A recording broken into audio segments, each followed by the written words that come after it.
to step down from their various positions. There is that particular belief. If we look at it very well, President Pobia became the Secretary General at age 27, and this was the hope. The Nyakji Feje, whom we see today, they were all top administrators under the usual regime, not because they were of age, but wisdom does not really, academically, lies on gray hair. It is not always the case. And so we need the new, those who can work, those who can man a nation from the energy reserve of you. That is why even the Bible said, save God while you are young. You cannot be saving God when you're already outdated, when you have forgotten about life. This is how we save a nation. Why do you think that in countries like Finland, you have a particular age, you count Germany, you get to Canada, and a lot of them all around, they give us a lot of lessons. Can we stand a debate for 48 hours? The British Parliament sits for 48 hours, meaning parliamentarians don't leave their seat. But here in Cameroon, I'll tell you, if you take a picture of the Senate, while debates are going on, some people are quietly dozing off their benches and don't even know what has been said. The last thing is that we lift up to clap and we adopt. It becomes a law and we are reading the law. Presently, we are going to tax associations and Jangi group that tells you that the country is running out of brain. A lot of things are going wrong. We can be taxing the economy, but we are not ready to increase the salaries of workers. Where do we think? Because the final consequence will drop on the consumer. Where will the consumer have the purchasing power to meet up with the tax demand? There is a lot of things. The moment you give an expenditure, you should be capable of giving a revenue objective to citizens. These are a lot of things we are talking about. Good evening to you through Nix Nde, who is watching us from the United States of America. Do you think it's time for things to be done differently? Is this also the time to give opportunity for the younger generation? Though you say you are the third president of Thank you, Mr. Leo. Let me congratulate the militants of Reform Party of the East region, who this week, last week, welcomed 1,500 militants of CPDM who resigned. You can see the letter there. No, I saw it. Thank you. I've seen it. Yeah, thank you. Okay. So when people are giving us advice, they should know that we are working. We are working very well. You see, politics is a game of interest. And if you have good advice to give to a political party, please join one, because political parties are big organizations with big heads. There's so many big people inside political parties that, in fact, if you come to stand there to give them advice, you might end up yourself taking the advice. So, Cameroon politicians they are all inside political parties, or you cannot know until you go there. So it is time for change. When I hear people talking of ruling party, I am already crushing them. I told you sometime about June, what we did in June. We pulled down 4 big weeks. This one is the East. You saw what we did in the extreme north, what we did in the north, I mean Garoua. We are getting ready for them. You see, politics is a game of interest. We have what it takes to win the minds of the people. And when we shall I have been begging Mr. Leo, organize a program. Let me talk to the people. Let me tell the people what Reform Party can do. What is our program? You were talking of Eto'o's manifesto. If you see the one of Reform Party, you will not sleep. You will spend the night reading. The senior barrister, I had you here once to talk about the Reform Party. Well, you organize one program to scratch a few things. You want another one? If you can organize even 5, I will be very happy. Negotiate that after. I'm very ready, sir. Negotiate that after. I'm very ready, sir. Negotiate that after the program. Go on. You see, so as I was saying, it is time for the change. Cameroonians want the change. Cameroonians don't want to be living in lies. We don't want people who come and make noise. Let me not call names. We don't want noise makers. We want people who propose tangible ideas that can be understood by the common man. When you see people flocking into Reform Party, we have the most ambitious social housing project. We want to get the government to construct 1,000 houses in the villages every year, and to give those houses out on rent to villagers for 1,000 francs a month. So you can imagine, I mean, you put Reform Party in power, we shall stop the harassment of taximen and the bike riders by the police on the road. Very simple things. Just please organize that program. Let me explain these things to the population. Yes, that will be a different day. But do you think that Reform Party is a new face that is supposed to? We have never shown our face there. So Let the people have a taste of us and see what we can do. That's what I'm telling you confidently, that by the grace of God, the third presidency will come to us. Okay. Carlson, Ayaba, what should the youth actually take home as a message, core message from the elections? All right, so what can the youth take home as a core message? The first lesson which the youth can take home is the aspect of unity.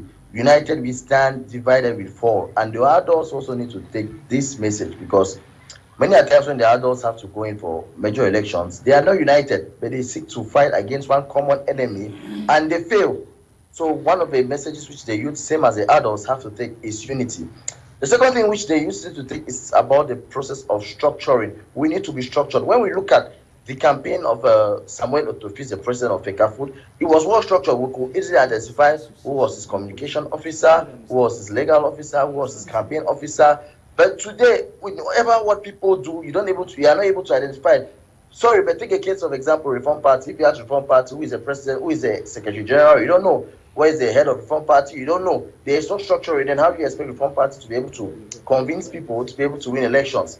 The next thing which the youth have to take is that president. There must be that aspect of president. You cannot wake up tomorrow and become something which you are not built on. You must be able to have done something which shows a track record of your achievement to be able to be something or to hold a particular position. And this is what Samuel Eto'o has shown to us, the youth. The fact that he was a successful football player, he has built stadiums, he has helped many football players, he has encouraged the national team. It gives him already that base to be able to handle this kind of position as FECAFOOT. And this goes alongside to talk about members of government. If we look at, I think somebody mentioned the new financial law, which is going to tax Njangi houses, which is going to tax mobile money transactions. You see people who don't have precedence, or we don't have that knowledge to be able to handle things, and they are now in that position, giving us wonderful laws which are going to suffer us Cameroonians. So for you to be able, one of the lessons which they need to take is that there must be precedence. You must be able to train yourself into something. Now, another lesson which the youth need to take is that there is always belief. We cannot keep on disbelieving something unless we put ourselves into practicability to oust that thing. So we, the youth, now see the message or see what belief is about. We can dream big. We can hold positions. Certain things are not reserved only for ancestors who are 80 years, 90 years. You look at the Senate, very old people there. How can these people make laws for us? So we, the youth, now have that belief that, oh, wow, if we stand up to something, we can be able to engage and we can be able to have the power. And we youths have the power, the capacity to be able to think and transform the country. Now, the other thing which they used to take is that do not joke with technology. What technology can do, it has no limits. Believe me, if these elections were not televised, we could have seen catastrophe or different kind of results. But now we see the power of technology. So it gives us, the youth, enough strength to be able to believe that with technology, nothing can be hidden. And this technology has two fronts: things which can be done before the elections and things which can be done after the elections. It calls for things like biometric registration of data. It calls for things like televising elections. So you see that the power of technology has come as a message to us, the youth, that we should never neglect technology. The fifth message which the youth is to take is that do not neglect anybody. If you look at the kind of people that Samuel Eto'o was engaging with prior to these elections, you could see bike riders, shoppers, normal people. These people were not even part of the electorate which votes for the FECAFOOT president. But because he engaged himself with these people, he built a platform which these people can put pressure on the electorate to be able to push them to vote for Samuel Eto'o. And this is what you see. So about 5 lessons which the youth can take out. And the 6th lesson which I should say, which just came to my mind, is war is never the way out to combat something. I don't think Mr. Abdurrahman in his plight to take this to the task to make Cameroon government of FECAFOOT to spend a lot of money is going to help us as a Cameroon body. War is never the way out to solve something before or after. So these are the 6 lessons which the youth should take. Okay. One of the key challenge that Eto'o has to work on is to reconciling the football family in Cameroon. We know that most of the former footballers were actually estranged from the governing arm of Cameroon's football. Are we going to see them more and more involved? And then we have the Seydou scam. He will need to reconcile with them. We have persons that were loyal to other presidents like Tombi. We have the people who were very loyal to Iya Mohammed. And is this also the time to reconcile everybody? Yeah, I think really he has an interest to he didn't spend all this time, all this money to come and mess up. I just said that Eto'o didn't come for romance because romantics are not very good technocrats. He came as a neoclassicist, and a neoclassicist that wants to deliver the goods. And I don't think that he will come and begin to play a ping pong on what he is supposed to do. He has to know that there are a lot of people who didn't vote for him. I mean, he had just 43. He had 43 votes, and about 31 against him. And therefore, he has to know that those 31 people, delegates who voted against him, he has to work with them. He has no choice. Eto'o has to work with all the regional delegates. He has to. Because if he doesn't, he will not succeed. And therefore, one of the most important things that he has to do is to bring them together and to let those delegates, and I always talk about education, because some people think that when you fail in an election, it is as if it is supposed to be a kind of a war that you have to engage with the victor. I always want to take this, this statement from John Kelly, who lost an election in the United States of America in 2004, and who made a famous statement that in American elections, there is no winner and there is no loser, because the next morning we all get up as Americans. So, I mean, this is what Eto'o should be able to talk to the delegates, and let the delegates understand that that is how it is, that there is no loser in FECAFOOT, and there is no winner. All of them, if he is losing, all of them have lost. If it is winning, all of them have won. And I think that all of them, they are going to adopt the fact that they have all won. And you know, Eto'o is not only going to fight people like Seydou Mbombo Joya or Tombi Arogo whatsoever. Eto'o is going to fight the system. And you know, this is a system that he started fighting even when he was still a footballer. When he was still playing in the Indomitable Lion. This is a system that he started fighting. And that is a system that didn't want to see him come. There are many occasions where Eto'o said he offered his salary. He didn't touch his salary because he wanted a system to be better. But then, that is a system that didn't want things to be done the right way.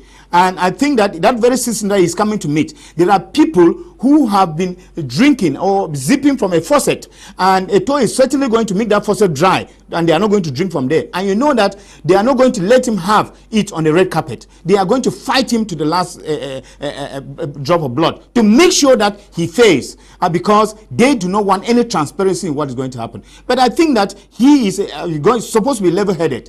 He has already had a good number of people who are with him, and I think that it was not just for the sake of campaign.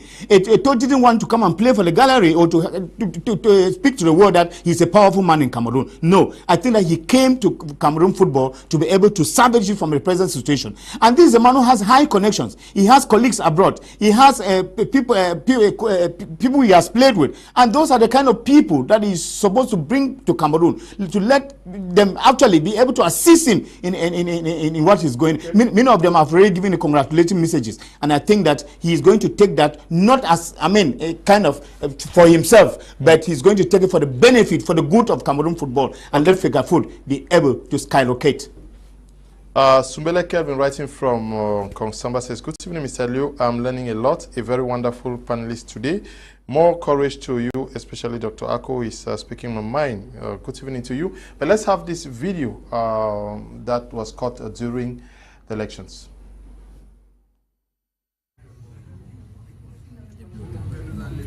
Cher père, est-ce que vous-même, vous êtes fier de ce que vous avez fait pour père? Moi, mon père, David Eto'o, m'a toujours dit, quand un père est mauvais, c'est un sorcier. Ce n'est pas possible. Bien sûr. Comment il y a un seul? Vous ne nous associez pas. Vous décidez vous seul. Il y a un seul bulletin. Vous devez nous convoquer. Tous les candidats. Tous les candidats. Maintenant, vous choisissez un bulletin unique. On a fait rentrer des bulletins. Ça ne peut pas passer. C'est un bulletin unique. Quel test? Quel test? Vous montrez le test. On va vous le montrer. Vous allez nous... Le texte des sièges aussi. Le texte qui dispose... Okay, I just wanted to see this, to see that it was a hard-fought battle, to say that if you want to win elections, you must be ready to fight till the end. Yeah, it is what we're talking of, securing the votes. Mm-hmm. When you have to secure your votes, it gives us the confidence that you know where you are going through and that you have a dream If you have a dream, you must see that the dream is realized. And it means equally It's not that he did not, yes, it's not a platter of gold. And again, you know the people you are going to meet. Eto'o knows already that elections in FECAFOOT have always been maneuvered, and that he does not want to be a victim, that what was destined for him had been deviated to another person. So it started the struggle at the very beginning of the elections, which is giving us hope. And I'm saying, like, we are insisting that no matter how long the machine at the helm of the state has been, we can all unravel everything and make a new Cameroon. It is possible. Samuel Eto'o simply just indicated that don't sit on a laurels and think food will be served to you on gold. And this is what we need to do. We need to fight very hard. We need to be determined. We need to be convinced of what we have. We should know the system in which we are working. I said, like somebody equally said, that change can never come to Cameroon through the ballot box. These are what we are called pessimists. Those who are pessimists don't believe that Cameroonians can vote and bring leadership. But I still believe that one day change will come to Cameroon. Cameroonians will eat, drink, and dance on the streets all over, from north to south, east to west, that finally we clamor for it, and it has come. We never thought of it at the level of FECAFOOT, and we believe that that change will be for us not only to vote, not only to participate in the election, but being capable of securing the choice we have made. Remember, sometime in 1992, Cameroonians have put a lot of blame on the chairman, Ndimancho, for failing to secure his vote. Once you know you are the victor, go for it. It is your choice. You won the election. It is your election. It is non-negotiable with any other thing. It is the mind of Cameroonians you put at stake in 1992, and I believe time will come again when history will be written that Cameroonians voted massively for change. But we should, like I said, we must fight for it and we must claim it. Once destiny is allowed to be maneuvered by hypocrites, by those who sing a song with deep in their mind, they know it's not the truth. This is where the country is. That a stadium was constructed after 12 years, and for a game it's going to host, the stadium is not yet completed. That a bag of cement, which cost on the street at 4.5, was sold at the stadium at the contract site at 16,500. That a tube of sand sold at 60,000 in Douala became 700,000 when sold for contractors. Can't we construct this road with our local engineers? Can't we control the same stadium using a new brain? Are Cameroonians too dull to construct a stadium? Why do we depend on what they call public marché public? If there is a need for us to uphold and work our things, engineers in Cameroon, a lot of them are abroad, waiting to say a new system so that they can come back to Cameroon and serve their nation. We need that. Eto'o just give up hope that not all those who live on glass houses may have the same feeling like people in glass houses. They can equally come to the grassroots. His movement all over Cameroon gave such indication. He went to the chiefs, he spoke to the delegates, he spoke to those people the things matters as far as Cameroon is. There is hope in the horizon, and that our votes will be counted in 2025. Okay, we want to thank you, Senior Barrister, you came later. Thank you, Mr. Leo. Next time we'll do. I'm waiting feverishly for your invitation. We're going to arrange that. Thank you for coming, Doctor. Thanks so much, Mr. Leo. It's a pleasure. And permit me to greet a friend, Lamfo Collins, watching from Germany. Okay. And also to you, Dr. Ako. Yeah, the pleasure is mine. To all Cameroonians 2025, we are equally preparing together with my friend, Dr. Ndimancho, who will surely present our own manifesto in the days ahead. Okay. Very clear. That's very clear. Okay. And to you, Carlson, thank you for coming in. Thank you very much, Mr. Leo, for inviting me. I would like to correct the fact that it was not built a stadium, but he built a training center in Gabon. But meanwhile, we have been seeing his humanitarian acts in Cameroon, especially in the charity and health sector. Thank you again for inviting me. Special good evening to Barrister Ashu, Dr. Ako, and Dr. Ndimancho. Okay, we want to thank you all who took time off to watch this edition of the program, especially to you, Eli. And to you, Desmond, not forgetting you, Tabi, Tambe Bryant, supervising the work we do out here. Stay blessed. Bye-bye.